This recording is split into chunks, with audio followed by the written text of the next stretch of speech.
पड़ने वाला नहीं है। फयाज सर को जन्म में रॉयल्टी होना था, चाहे मैं बिजनेस में होता या ना होता, मेरे ना होने से या होने से कोई फर्क नहीं पड़ी। बट अगर मुझे रॉयल्टी अचीवर बनना है तो I have to follow royalty achiever. मुझे फयाज सर को फॉलो करना है अगर मुझे बनना है। बट अगर मैं रॉयल्टी अचीवर बनना है बट मैं फॉलो कर रहा हूं किसी मैसन को, किसी प्लम्बर को, किसी डॉक्टर को, तो ओब्वियसली बात है कि मैं प्लम्बर बन सकता हूं, मैसन बन सकता हूं।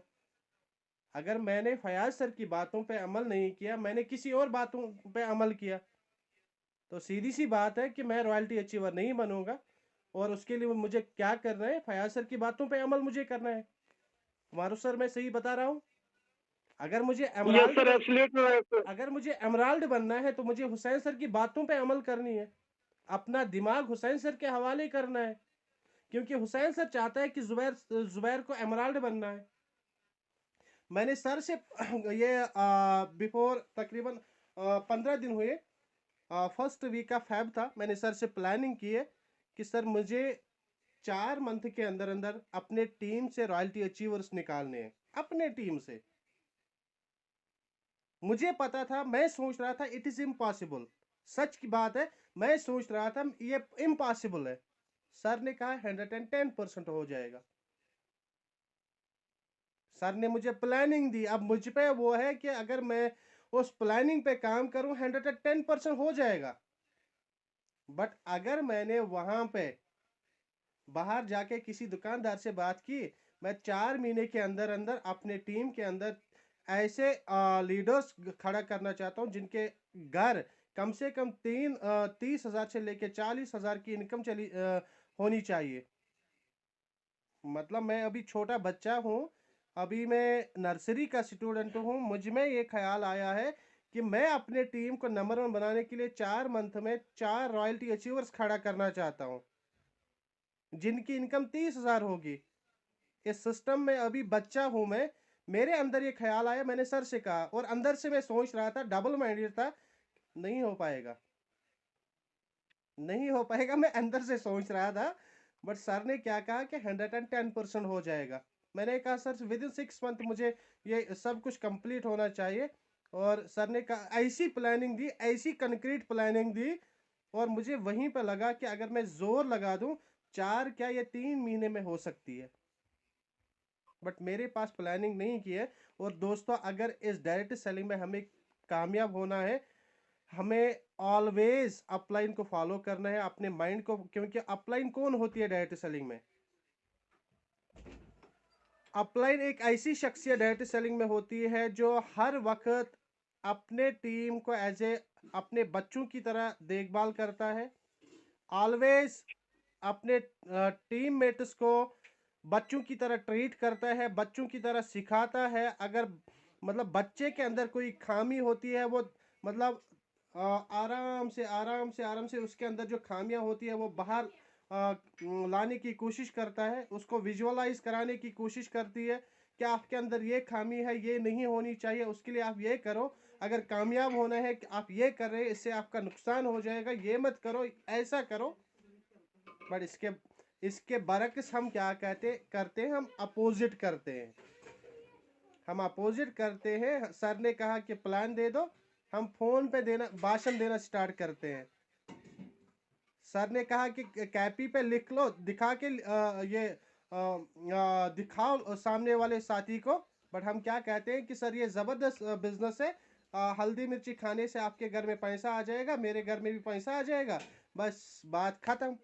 और दूसरी बार क्या होता है, वही बंदा हमारे यहाँ फोन नहीं उठाता है, जब वो हमें देखता है वो अपना रास्ता चेंज कर लेता है, तो हम डिमोटिवेट होते हैं। भाई डिमोटिवेट होते हैं, हम अपनी अपलाइन की बातों पे अमल नहीं करते, इस वजह से डिमोटिवेट होते हैं।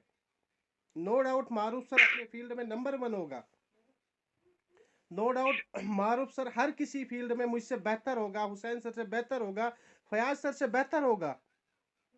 बट यहाँ पे हम फयाज सर के बाद आए हैं, यहाँ पे हम हुसैन सर के बाद आए हैं। यहाँ पे हुसैन सर पिछले कई सालों से हैं, फयाज सर पिछले कई सालों से हैं, उनके पास नॉलेज का खजाना है।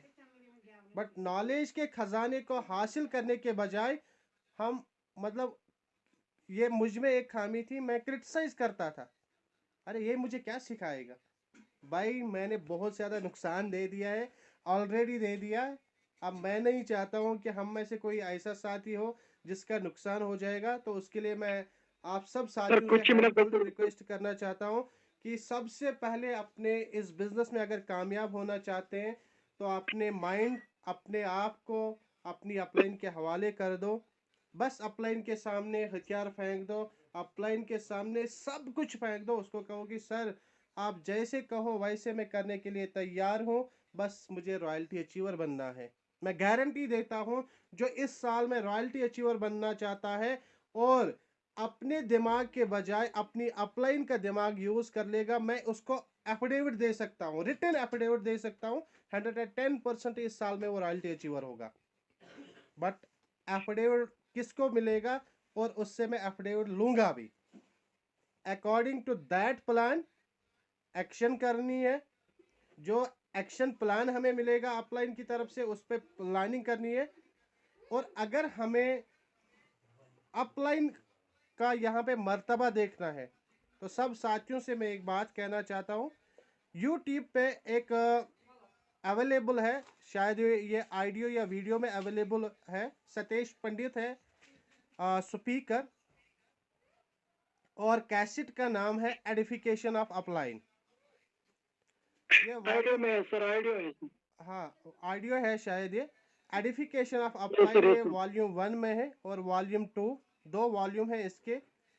और जो भी साथी इस बिजनेस में कम टाइम में कामयाब होना चाहता है, कामयाब तो यहाँ पे हर कोई हो सकता है, वो साथी हो सकता है, हर कोई नहीं, वो साथी हो सकता है जो अपने आप को सरेंडर कर लेगा अपलाइन के सामने, अपने अपलाइन के सामने हाथ खड़ा कर देगा, सर मुझे कुछ नहीं आता है, आई एम नथिंग, मुझे रॉयल्टी अचीवर बनना है, टेक्निकल बनना है, मुझे रुबी स्टार बनना है, मुझे डायमंड बनना है, मुझे सफायर बनना है, मैं कुछ नहीं हूँ, मुझे बता दीजिए मुझे क्या करना है।